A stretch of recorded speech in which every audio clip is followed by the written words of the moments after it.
Bom, então,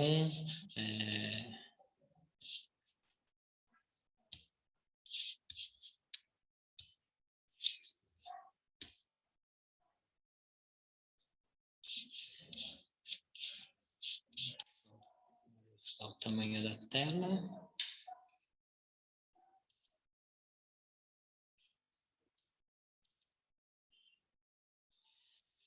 Livro de Abacuque, então. Abacuque é um dos profetas menores e é um livro que, na verdade, ele é bem divertido de ler, porque tem uma sequência curtinha, ele é meio linear e acho que é um profeta com quem eu me identifico muito, porque eu gosto de questionar, e com quem acho que essa coisa de questionar é um negócio muito da nossa época tal, e da época da Bíblia, e eu acho que é uma coisa boa, e a gente vai falar um pouquinho sobre isso.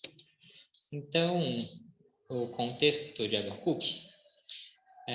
Abacuque, a época que ele foi escrito, não tem muito bem, né? Eu coloquei essa figurinha, que é a figura que eu geralmente uso para o exílio, é que Abacuque provavelmente foi escrito alguns anos antes do exílio, né? Alguns anos nessa época da preparação para o Império da Babilônia assumir.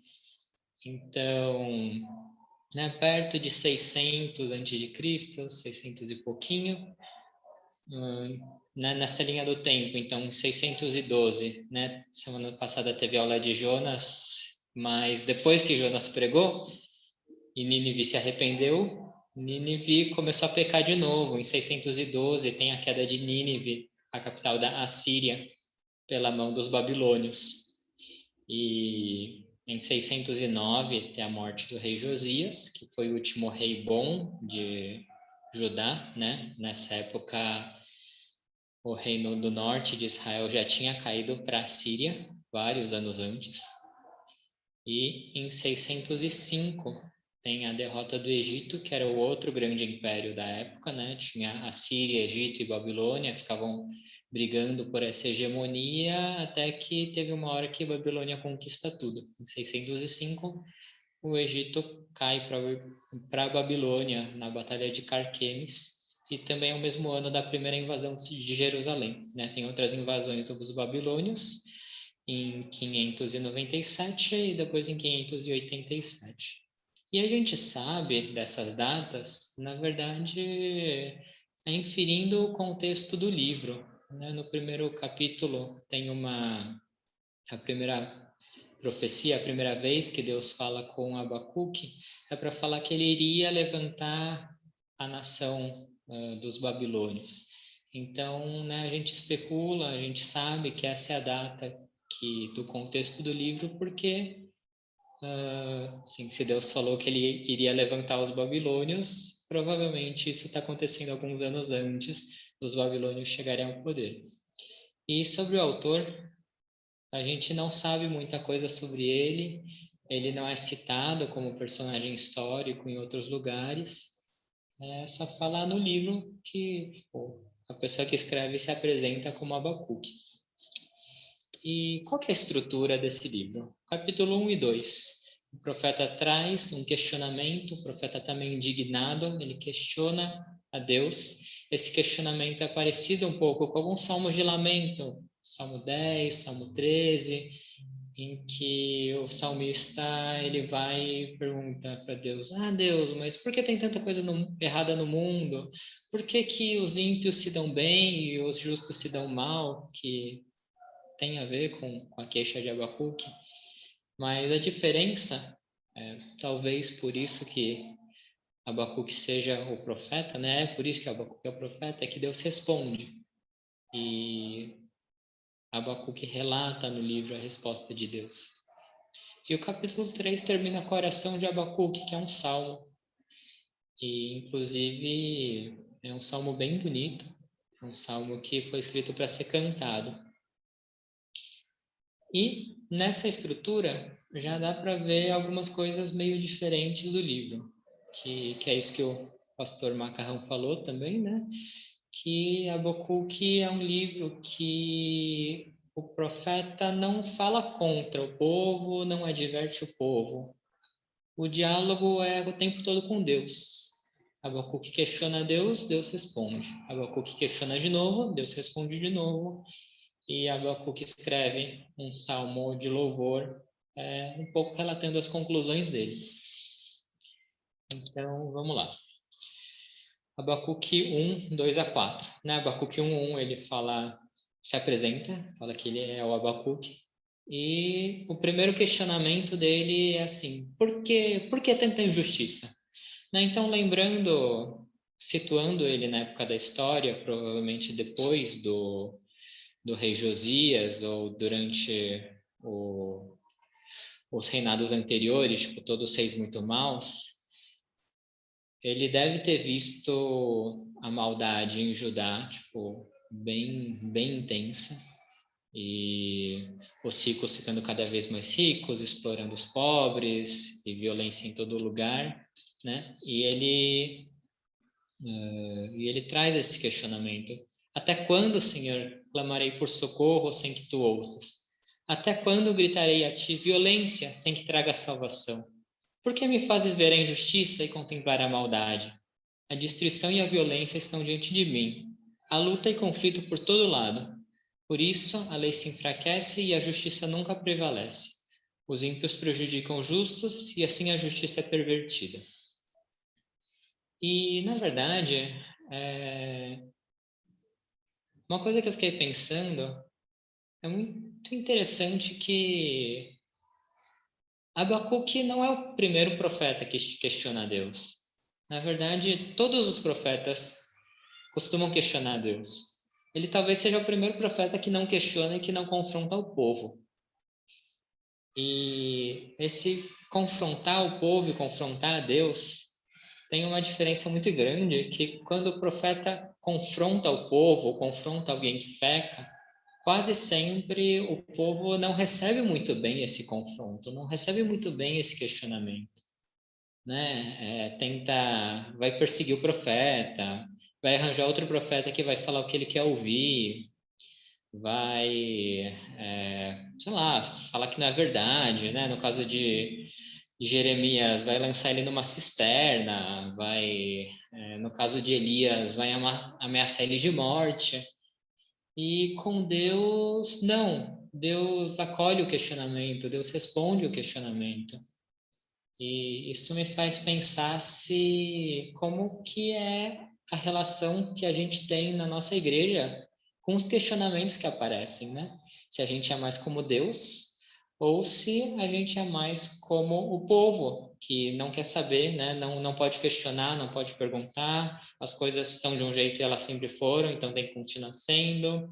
Ah, e se a gente fizer isso, e se a gente fizer aquilo, e se a gente mudar tal coisa, e se a gente mudar aquela outra coisa, se a gente é mais como Deus, em que vai ter um diálogo, que a gente vai perguntar, a gente vai pensar junto, né? Ah, por que, sei lá, nosso esquema de culto é de tal jeito faz tantos anos? Será que essa é a melhor forma? Será que a gente consegue fazer alguma coisa melhor? Será que tem alguma forma de adequar melhor o pessoal do chinês, o pessoal do português? E tem dois jeitos de responder isso. Um jeito é que nem o povo de Israel costumava fazer com os profetas. Não questiona, é assim mesmo. Se você continuar questionando, eu vou começar a te perseguir. E outra forma é isso que Deus faz. Deus ouve o questionamento. Deus sempre está certo. Então, ele responde. Às vezes ele responde de jeitos que o profeta ou que outras pessoas que estão questionando se surpreendem um pouco, né? Várias vezes, na verdade, Deus responde de formas surpreendentes, né? Sei lá, tipo, pensando em Abacuque, a resposta que ele recebe é uma resposta que ele fica surpreso e, na verdade, ele fica meio indignado, ele não gosta muito de ouvir. Mas Sei lá, tem um pouco disso que acho que vale a pena a gente prestar atenção. Os personagens da Bíblia, eles todos são muito questionadores, né? Então, sei lá, você pensa em Abraão. Abraão começou a questionar lá, Deus, você realmente vai destruir Sodoma e Gomorra? E se tiver 50 justos lá? Ou você pensa, sei lá, em Moisés, Deus, essa ideia de que você tem de destruir esse povo não é boa. Se você destruir o povo, me destrói junto, porque senão as outras nações vão começar a falar, libertou do Egito, mas não conseguiu fazer esse povo atravessar o deserto, que Deus é esse? Ou sei lá, Jeremias, quando ele está lá chorando e pela destruição por esse povo que Deus já avisou ele que ia ser advertido, mas não ia se arrepender, né? Ezequiel que passou pela mesma situação. Então, assim, esse questionamento ele é super comum. E Abacuque questiona Deus. E o que Deus responde? Deus ele responde que ele vai levantar os babilônios para trazer juízo. E, e é uma resposta que é estranha mesmo, porque Deus fala assim: eu vou fazer um negócio que você vai ficar surpreso. Se eu não falasse antes, você ia ter dificuldades de acreditar que é obra minha. E Deus ele dá alguns adjetivos para esses babilônios, que são adjetivos interessantes, assim, tipo, é um povo cruel, que tem uma fúria impetuosa, uma nação apavorante, que cria a sua própria justiça, eles são carregados de culpa e têm por Deus a sua própria força. Né? Tipo, putz, que coisa bizarra, né? Deus vai levantar os babilônios para trazer juízo. Tipo, eles vão fazer o papel de Deus, né? Deus colocou eles no poder e, e o que Deus fala desse povo é isso, que ele é cruel, é impetuoso, que o Deus deles é a força deles. Tipo, que coisa estranha. Mas essa resposta que Deus dá, Deus não foge do questionamento de Abacuque, né? Tipo, Abacuque pergunta, Deus, por que tem tanta injustiça? Deus responde, basicamente, eu estou olhando e eu vou trazer os babilônios para trazer juízo. E depois, então, tem o segundo questionamento de Abacuque, que basicamente é esse. Então, por que toleras os perversos? Por que ficas calado enquanto os ímpios devoram os que são mais justos que eles? Abacuque fica, caramba, Deus, mas você vai trazer o povo caldeu, o povo babilônio para fazer a sua obra, para castigar os outros, mas eles são os piores de todos, sabe? Por que o Senhor vai trazer eles? E, de novo, Deus não fala para Abacuque, Abacuque, fica quietinho aí, eu sei o que eu estou fazendo, não me questiona. Não é isso. Deus responde. E como Deus responde? Basicamente, Deus fala que no final ele vai castigar a Babilônia, ele vai castigar os ímpios. Ele fala que no final ele vai continuar sendo Deus e as coisas vão voltar a ser boas. Então ele fala assim: escreva, o ímpio está envaidecido, seus desejos não são bons, mas o justo viverá pela sua fidelidade. De fato, a riqueza é ilusória, e o ímpio arrogante não descansa. Ele é voraz como a sepultura e como a morte. Nunca se satisfaz. Apanha para si todas as nações e ajunta para si todos os povos. Né? Deus fala assim, o ímpio parece que ele está se dando bem, mas ele está se dando mal. né? Parece que ele está ganhando, está vencendo, está pilhando todas as nações e está juntando riqueza, mas essa riqueza não vai satisfazer eles, são os desejos maus dele. Isso tudo é ilusório, isso tudo vai acabar. E no final, quem vai se dar bem é o justo que perseverou, o justo que viveu pela fé, o justo que, né, viveu pela fidelidade dele. E depois desse trecho tem algumas palavras alguns versículos bastante poéticos, que ele vai falar de algumas coisas que os babilônios trouxeram e do como eles vão ser punidos, né? E tem uma ideia meio de olho por olho, dente por dente nesse trecho, porque aí ele fala aqui no primeiro item, né? Ai daquele que amontoa bens roubados e se enriquece mediante extorsão. Seus credores não se levantarão de repente? Agora você se tornará vítima deles, né? Aquele que extorquiu, os credores vão vir tomar isso que ele tinha depois, porque você saqueou muitas nações, todos os povos que restaram o saquearão. Aí daquele que dá bebida ao próximo, até que ele fique bêbado para lhe contemplar a nudez. Deus vai intervir. Deus vai lhe dar a taça que está na mão direita do Senhor e vai cobrir a sua glória de vergonha. E, né, a violência que você cometeu contra o Líbano alcançará, você ficará apavorado, né? Cometeu violência, ameaçou o Líbano, agora é a hora de você ser apavorado, de você ser destruído, da ira do Senhor chegar até você, da violência do Senhor chegar até você. E ele também fala isso do ídolo, dos ídolos que são incapazes de falar. Ele contrasta com o Senhor, que diante do Senhor fica em silêncio toda a terra, né? O ídolo que não fala e o Senhor que, na sua majestade, na sua imponência, faz com que toda a terra fique em silêncio. Então, né, Abacuque vem, traz o questionamento, Deus responde. Abacuque não entende a resposta de Deus, então ele questiona de novo e Deus responde.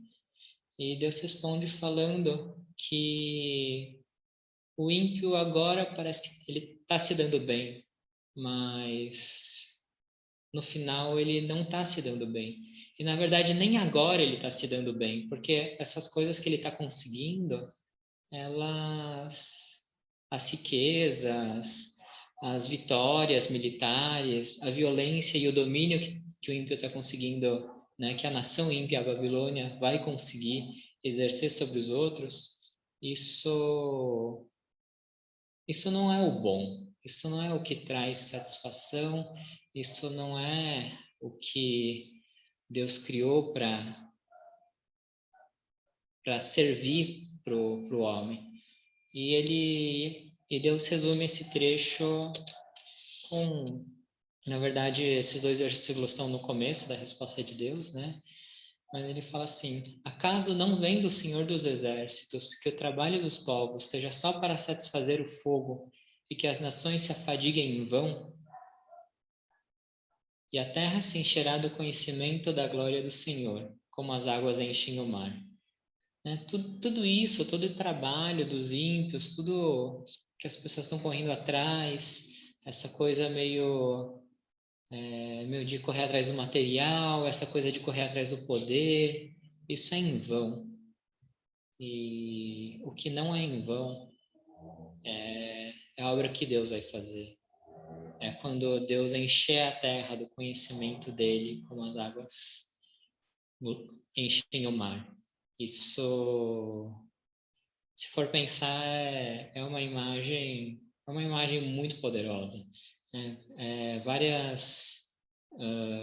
Em vários momentos que a Bíblia fala de água, a Bíblia está falando sobre vida, sobre renovo. E então eu imagino essa cena onde tá vários povos brigando num lugar, tal, e sei lá, e começa a chover, começa a vir um tsunami e isso começa a aumentar. Mas e não é é uma força destrutiva, mas talvez não destrutivo do jeito que a gente tá acostumado a pensar, né? É a Terra se enchendo da glória do conhecimento do Senhor, é a Terra se enchendo e isso tudo vai restaurando, vai mudando as relações e vai tornando as coisas do jeito que Deus criou para ser.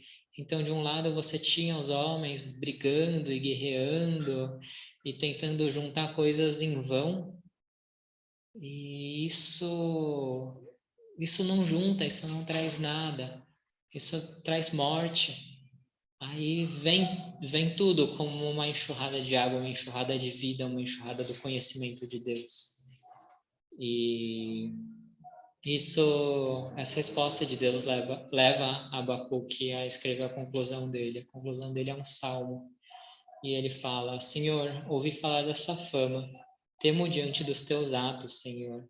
Realiza de novo em nossa época as mesmas obras, faze-as conhecidas em nosso tempo. Em tua ira, lembra-te da misericórdia. Né? Abacuque fala: Deus, eu quero. Eu ouvi falar do Senhor, mas eu quero ver esses atos, eu quero me lembrar e eu quero ver. E E desse versículo até a conclusão dele, Abacuque ele vai trazer várias coisas que Deus fez, né? Ele vai fazer menção a quando Deus libertou o povo do Egito e eles atravessaram o Mar Vermelho, eles atravessaram o Rio Jordão. Ele vai fazer menção da batalha dos Gibeonitas, onde Deus parou o sol e a lua, e ele vai fazer menção a algumas cidades e algumas situações que não estão mencionadas na Bíblia. Talvez sejam coisas que o profeta conhece, histórias que ele conhece, histórias da tradição da época. A gente não sabe, mas Abacuque ele vai elencando vários eventos em que Deus agiu, né? Nessa coisa de, Senhor, ouvi falar da sua fama e, Senhor, realiza de novo as mesmas obras, né? Eu, eu te conheço de ouvir e eu quero te conhecer de te ver. E essa é a conclusão dele, que também é uma conclusão, é muito bonito, né? Ele fala, ouvi isso, né? Ouvi isso, na verdade, tá usando uma imagem de água também, né? Do estrondo das muitas águas. Ouvi isso e o meu íntimo estremeceu. Meus lábios tremeram, os meus ossos desfaleceram, minhas pernas vacilavam. Tranquilo esperarei o dia da desgraça que virá sobre o povo que nos ataca. Mesmo não florescendo a figueira, não havendo uvas nas videiras, mesmo falhando a safra de azeitonas, não havendo produção de alimento nas lavouras, nem ovelhas no curral, nem bois nos estábulos, ainda assim eu exultarei no Senhor e me alegrarei no Deus da minha salvação. O Senhor soberano é a minha força. Ele faz os meus pés como os do cervo. Ele me habilita a andar em lugares altos. Né? Então, Abacuque lembra de tudo isso que Deus fez, de tudo isso que ele viu, de tudo isso que ele ouviu falar de Deus, de tudo isso que ele conhece de Deus. E qual que é a conclusão? A conclusão é que no final do versículo 16, ele pode esperar em Deus, ele pode esperar em Deus de forma tranquila, porque Deus sempre agiu, né? Porque Deus sempre respondeu, Deus sempre está aí, Deus sempre vem de encontro às nossas necessidades, às nossas dúvidas, aos nossos questionamentos. E mesmo quando tá difícil de ver que tem uma solução, né? Mesmo quando a figueira não floresce, mesmo quando não tem uva na videira, mesmo quando a oliveira não está dando azeitona, tudo bem. Ainda assim eu exultarei no Senhor e me alegrarei no Deus da minha salvação. Né? Isso retoma aquela frase de Deus de que o justo viverá pela sua fidelidade. O justo viverá sendo fiel, mesmo quando a situação não chama para ser fiel. Mas o ser fiel, de novo, não é, não é ficar quietinho, aceitar e torcer para tudo dar certo.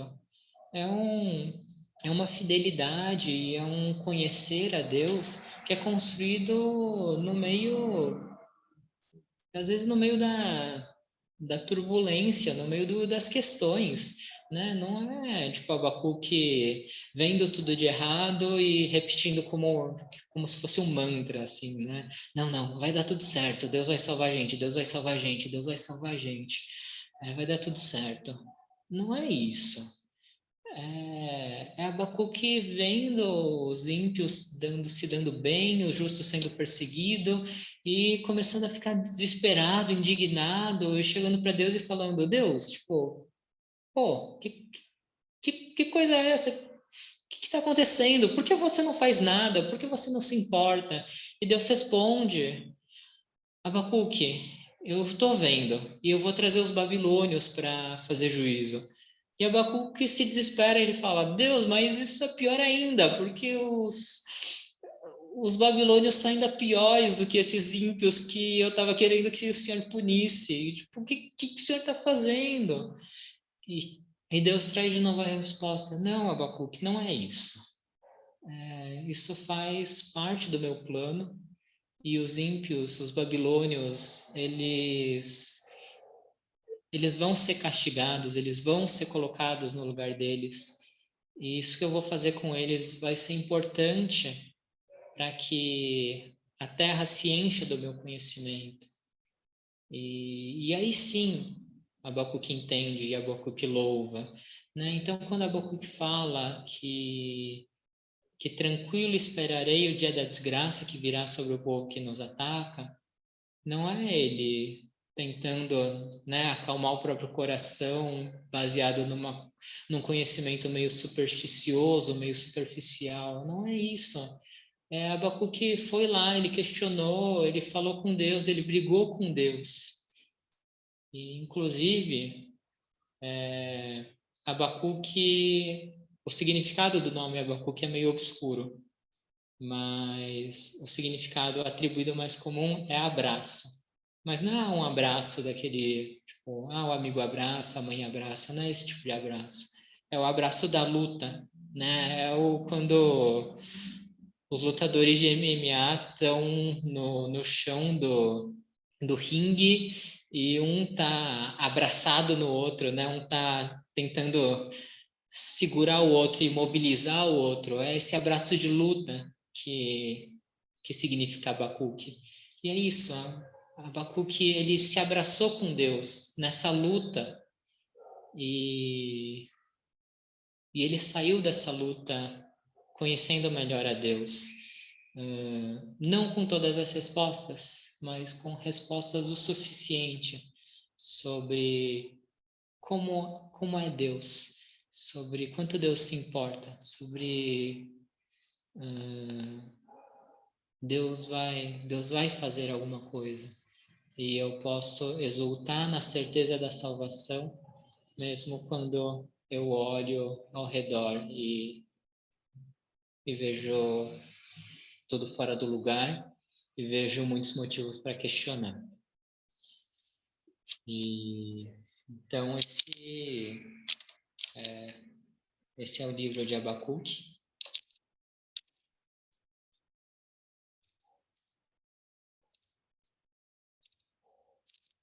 E né, é um livro muito legal. Ele é curtinho, 3 capítulos. Recomendo muito a leitura. E não sei, alguém queria falar alguma coisa, comentar alguma coisa?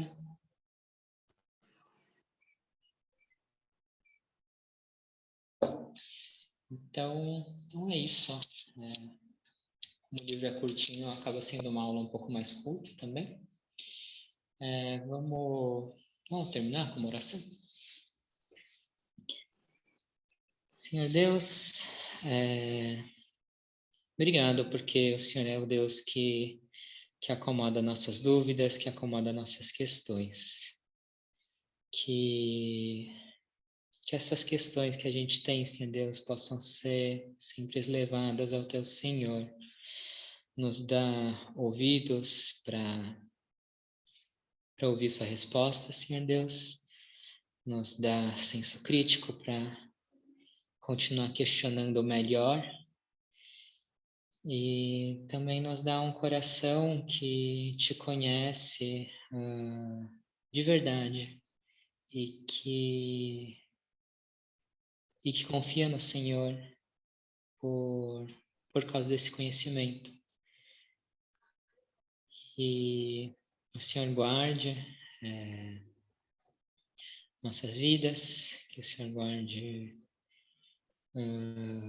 nossa igreja e que a gente possa continuar caminhando com o Senhor nesse abraço, nessa luta e até que a gente possa ver, Pai, quando o Senhor encher a terra com seu conhecimento. Essa é a nossa oração, em nome de Jesus. Amém.